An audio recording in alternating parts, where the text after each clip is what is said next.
조선 야담관에 오신 것을 환영합니다. 구독과 좋아요 부탁드립니다. 그럼 오늘의 이야기를 시작하겠습니다. 때는 조선 중엽 개성 송화로의 2층 방이었습니다. 35의 기생 연옥이 거울 앞에 홀로 앉아 있었습니다. 눈가에 내려앉은 잔주름, 예전 같지 않은 볼의 탄력. 거울은 거짓말을 하지 않았습니다. 오늘 아침 마님이 올라왔을 때 연옥은 이미 알고 있었습니다. 그 눈빛만으로도 충분했습니다. 이제 그만 나가거라. 나이 든 기생은 방만 차지하는 법이야. 연옥은 따지지 않았습니다. 화를 내지도 않았습니다. 10살에 이곳에 팔려온 뒤로 이 바닥의 이치를 몸으로 익혔습니다. 젊음이 사라지면 기생도 끝이라는 것을. 연옥은 천천히 장롱을 열었습니다. 속옷 사이 깊숙이 묶어둔 은전 꾸러미를 꺼냈습니다. 10년 동안 한 푼 두 푼 모은 돈이었습니다. 손님 앞에서 웃으며 모은 돈, 마음에 없는 말을 하며 모은 돈, 밤마다 혼자 삭히며 모은 돈이었습니다. 정확히 300냥이었습니다. 이 돈이면 초가 한 채 얻어 조용히 늙으면 될 터였습니다. 그런데 은전꾸러미 아래 낡은 헌 적삼 하나가 곱게 접혀 있었습니다. 연옥이 그것을 꺼내 천천히 얼굴에 가져다 댔습니다. 오래된 냄새가 났습니다. 20년 가까이 된 냄새였습니다. 연옥은 한참을 그렇게 있었습니다. 촛불이 흔들렸습니다. 사흘째 되던 날 아침, 연옥은 처음으로 장터에 나섰습니다. 송화로에 있는 동안마님이 모든 것을 사다 날랐기에 장터는 오래된 낯설미였습니다. 사람들이 북적이고 생선 냄새와 나물 냄새가 뒤섞인 거리가 묘하게 활기찼습니다. 연옥이 과일 좌판 앞에 서는데 저쪽에서 갑자기 사람들이 한쪽으로 몰리기 시작했습니다. 발걸음을 돌리려다 가슴 한켠이 두근거렸습니다. 묘한 예감이었습니다. 연옥이 사람들 틈을 비집고 들어섰습니다. 그리고 그 광경을 보았습니다. 땅바닥에 쓰러진 한 사내가 있었습니다. 옷은 남루했고 온몸에 피멍이 가득했습니다. 그 앞에 윤치만이 서 있었습니다. 개성에서 땅을 가장 많이 가진 지주였습니다. 인심이 박하기로 유명한 자였습니다. 그가 발로 쓰러진 사내를 걷어찼습니다. 사내가 신음했습니다. 구경꾼들은 고개를 숙였습니다. 그때 연옥의 눈이 쓰러진 사내의 손등에서 멈추었습니다. 거칠게 굳은 손마디 사이로 오래된 먹물 자국이 희미하게 남아 있었습니다. 밭을 갈던 손이 아니었습니다. 글씨를 익힌 사람의 손에서만 볼 수 있는 흔적이었습니다. 연옥의 눈빛이 달라졌습니다. 피로 범벅이 된 사내의 얼굴은 알아보기 어려웠습니다. 그러나 연옥의 눈이 오른쪽 귀 아래 작은 흉터에서 멈추었습니다. 심장이 철렁 내려앉았습니다. 기억이 밀물처럼 밀려들었습니다. 16이던 해였습니다. 한겨울 밤 송화로 마당에 홀로 서 있던 소녀. 옷도 제대로 갖추지 못한 채 이가 딱딱 부딪히도록 떨고 있었습니다. 그때 누군가 다가왔습니다. 장작을 납품하러 온 어린 머슴이었습니다. 말 한마디 없이 제 등에 걸치고 있던 헌 적삼을 벗어 소녀의 어깨에 얹어 주었습니다. 그 일이 들켰습니다. 머슴은 대신 매를 맞았습니다. 소리 한 번 지르지 않고 맞았습니다. 연옥은 그날 밤 그 헌 적삼을 품에 안고 잠들었습니다. 얼마나 따뜻했는지 지금도 기억할 수 있었습니다. 그리고 그 오른쪽 귀 아래 작은 흉터도 기억했습니다. 그때 잘못 맞은 매에 생긴 상처였습니다. 연옥의 손이 떨렸습니다. 20년 가까운 세월이 흘렀어도 그 흉터만은 변하지 않았습니다. 저 사내였습니다. 연옥은 자신도 모르게 한 발 앞으로 나섰습니다. 윤치만이 주변을 둘러보며 큰 소리로 말했습니다. 300냥 내면 이놈 내버려 두지. 군중에서 코웃음이 나왔습니다. 머슴의 몸값이 기껏해야 50냥인데 300냥이라니 그냥 엄포였습니다. 장터를 떠돌며 짐을 나르는 달복이라는 장정이 손을 내저었습니다. 아이고, 저 같은 떠돌이가 어디서 그런 돈을 구하겠습니까? 모두가 고개를 저었습니다. 윤치만이 만족스러운 표정으로 다시 몽둥이를 들었습니다. 그때 연옥이 앞으로 나섰습니다. 품에서 은전 꾸러미를 꺼내 높이 들었습니다. 손이 떨렸으나 목소리는 또렷했습니다. 그 값 치르겠소. 군중이 일제히 숨을 삼켰습니다. 윤치만이 연옥을 위아래로 훑어보며 비웃었습니다. 기생년이 300냥이라니 어디서 구했소? 연옥이 눈 하나 깜짝하지 않았습니다. 10년 동안 한 푼 두 푼 모은 돈이요. 한 푼도 부족함 없소. 윤치만이 돈을 받아 세어보았습니다. 정확히 300냥이었습니다. 그가 돌쇠를 발로 걷어차며 말했습니다. 이제 내 주인은 저 기생년이야. 달보기가 눈을 크게 뜨고 연옥을 바라보았습니다. 윤치만은 돈을 품에 넣으면서도 잠시 돌쇠를 돌아보았습니다. 그 눈빛에는 탐욕 외에 다른 무언가가 있었습니다. 달보기의 도움으로 돌쇠를 연옥의 새 방으로 옮겼습니다. 연옥이 밤새 상처를 닦아주고 약초를 다려 먹였습니다.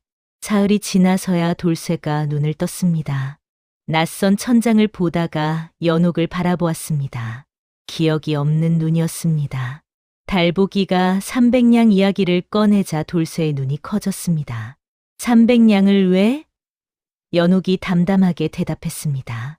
그냥 빚을 갚은 것이요. 이제 우리 사이에 빚은 없소.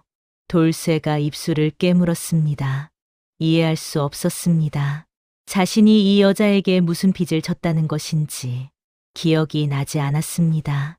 연옥이 방을 나가자 돌쇠가 품속에서 꼬깃꼬깃한 종이 한 장을 꺼내 들었습니다. 달빛에 비추어 보는 눈빛이 복잡했습니다. 그때 마침 방 앞을 지나던 달보기가 문틈 사이로 그 장면을 보았습니다. 종이에는 시도 아니고 편지도 아닌 이름과 날짜가 빼곡히 적힌 명단 같은 것이 쓰여 있었습니다. 달보기는 아무 말 없이 자리를 피했습니다. 그러나 그 장면이 머릿속을 떠나지 않았습니다. 며칠이 지났습니다. 돌쇠가 자리에서 일어날 수 있게 되던 날 저녁이었습니다. 연옥이 장롱 앞에 서서 잠시 망설이다 천천히 문을 열었습니다. 손이 닿은 것은 은전 꾸러미가 아니었습니다. 낡은 헌 적삼이었습니다. 연옥이 그것을 들고 돌쇠 앞에 내려놓았습니다. 이것을 아시오? 돌쇠가 굳어버렸습니다. 손이 천천히 뻗어 적삼을 집어들었습니다. 손끝이 떨렸습니다. 기억이 한꺼번에 밀어닥쳤습니다. 한겨울 밤마당, 이가 딱딱 부딪히도록 떨던 어린 소녀, 아무 말 없이 제 적삼을 벗어 건네던 자신, 그리고 그 뒤에 맞던 매. 돌쇠가 고개를 들었습니다. 연옥과 눈이 마주쳤습니다.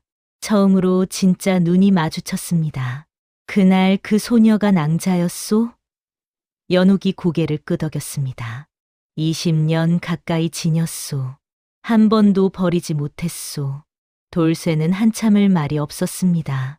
300냥의 이유가 비로소 가슴에 닿았습니다. 가슴 깊은 곳에서 무언가 뜨거운 것이 차오르는 것을 느꼈습니다. 촛불이 조용히 흔들렸습니다. 달보기가 어느 날 아침 연옥에게 다가와 목소리를 낮추었습니다. 저 산에 밤마다 몰래 글을 읽소. 내가 봤소. 연옥이 며칠 동안 돌쇠를 가만히 살폈습니다. 밥을 먹을 때 수저를 드는 방식, 말끝에 간간히 흘러나오는 단어들. 무엇보다 그 손. 밭을 수십 년 갈았다 해도 지워지지 않는 무언가가 있었습니다. 연옥이 어느 저녁 돌쇠 앞에 앉았습니다. 당신 진짜 머슴이요? 돌쇠의 눈이 한순간 흔들렸습니다. 그러나 이내 잠잠해졌습니다. 그냥 머슴이요. 연옥이 더 캐묻지 않았습니다. 다만 자리에서 일어서며 조용히 말했습니다. 숨기고 싶은 것은 누구에게나 있는 법이요. 그 말이 방 안에 오래 머물렀습니다. 돌쇠가 연옥의 뒷모습을 바라보았습니다.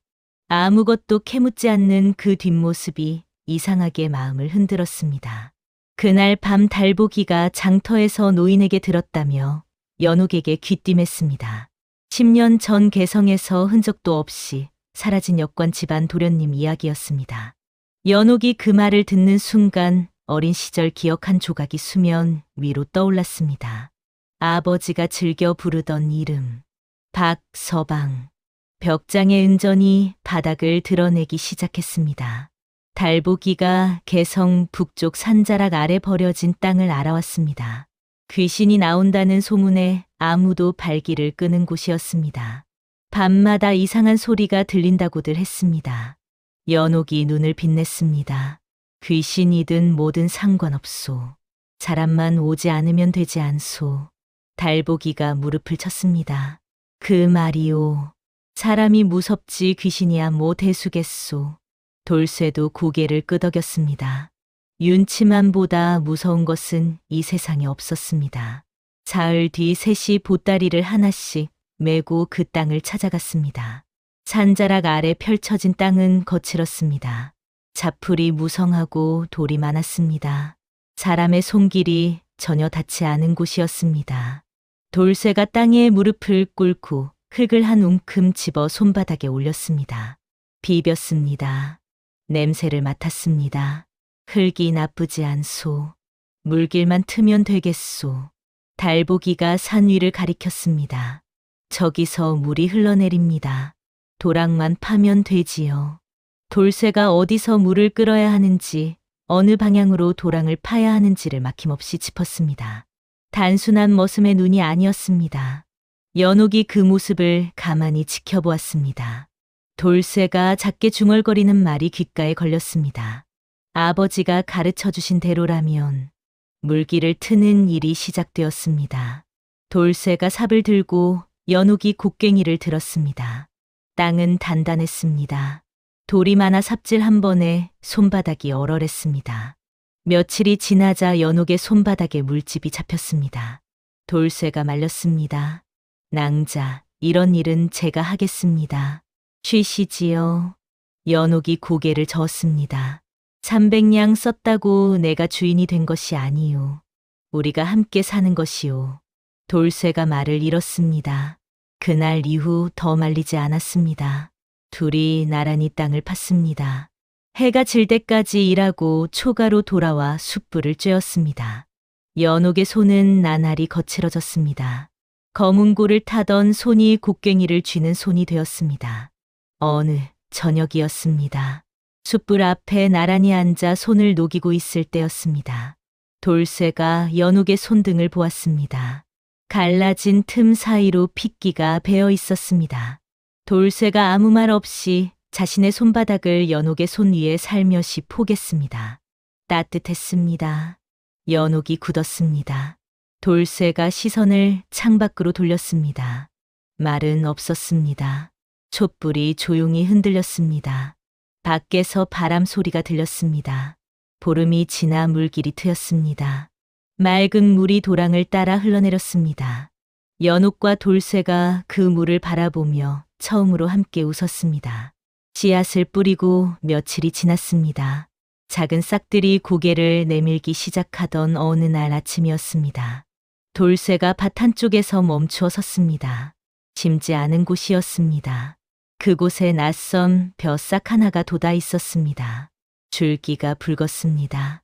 연옥이 다가와 들여다보았습니다. 이건 뭐요? 우리가 뿌린 것이 아닌데. 달보기도 고개를 갸웃거렸습니다. 그때 돌쇠의 표정이 굳었습니다. 무릎을 꿇고 그 싹을 가만히 들여다보았습니다. 손끝이 미세하게 떨렸습니다. 이 별을 본 적이 있소. 그러나 어디서인지 더 말하지 않았습니다. 연옥이 뽑으려 하자 돌쇠가 손을 들어 막았습니다. 그냥 두시오. 하늘이 준 것일지도 모르오. 그날 저녁 달보기가 장터 노인에게 이 붉은 벼 이야기를 꺼냈습니다.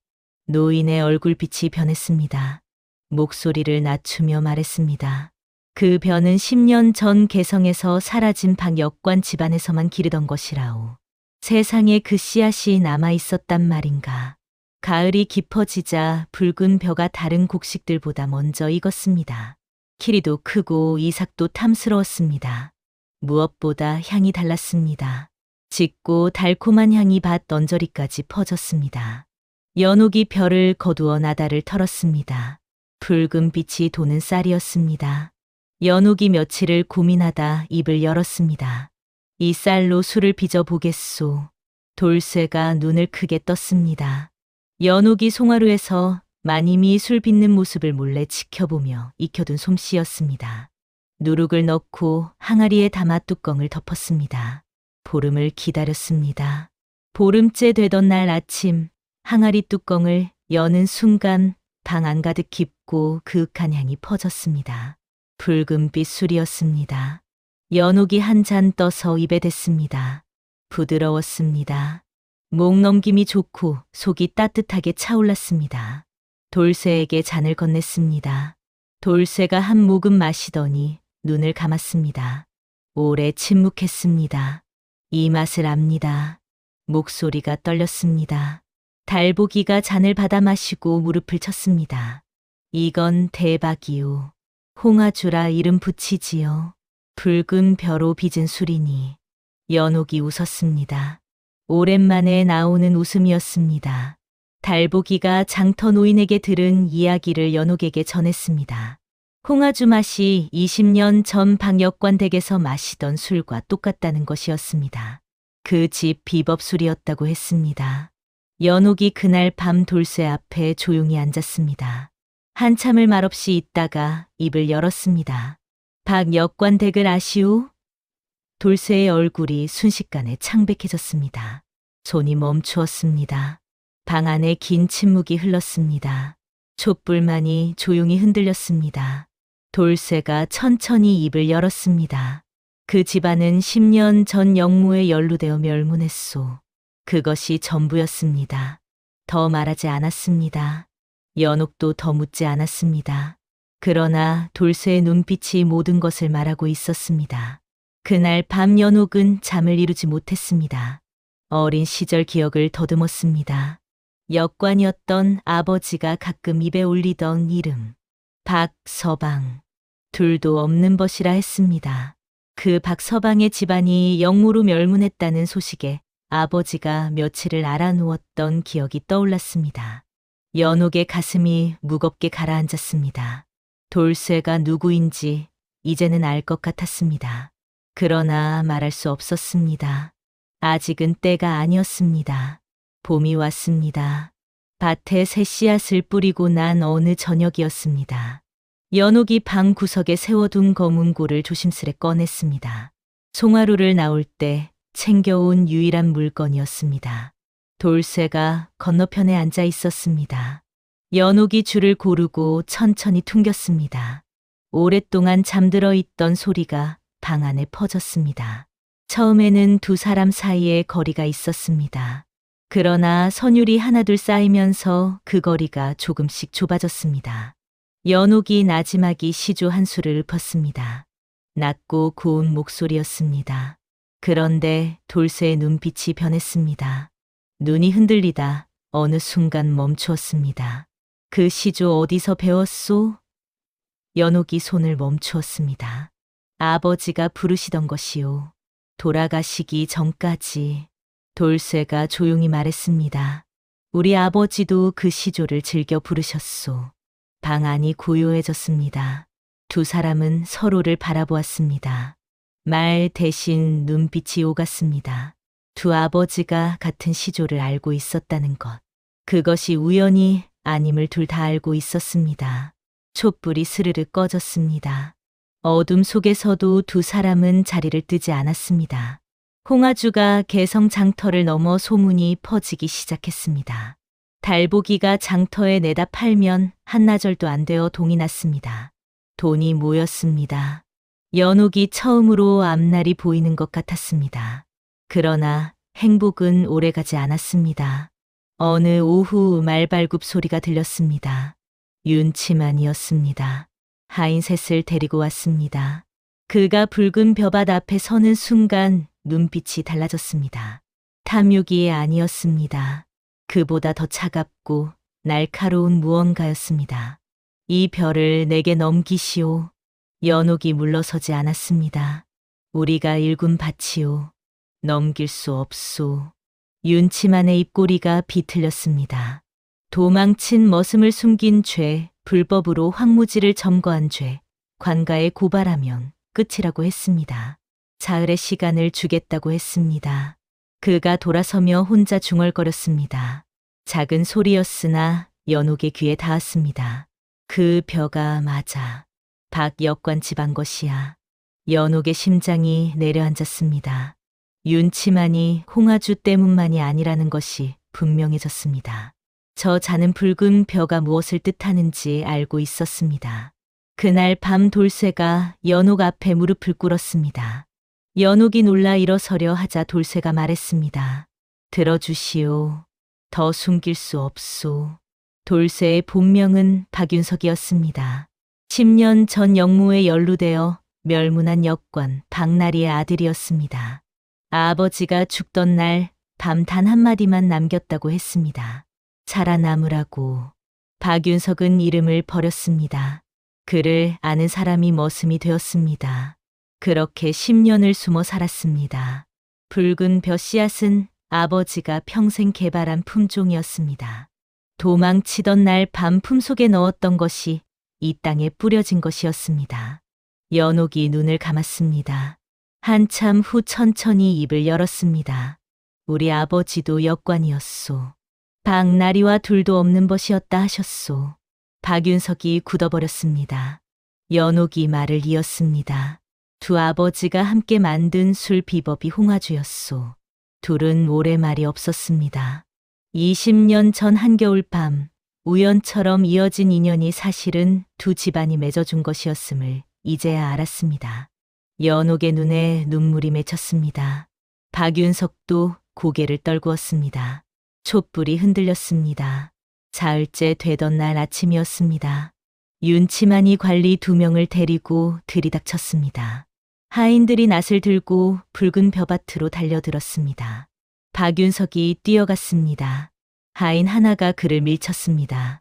박윤석이 땅에 넘어졌습니다. 벼 이삭이 하나둘 땅에 떨어졌습니다.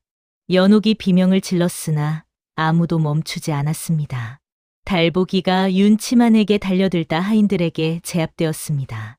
셋이 모두 포박되었습니다. 윤치만이 초가에 횃불을 던졌습니다. 마른 억새 지붕이 순식간에 불탔습니다. 불길이 하늘로 치솟았습니다.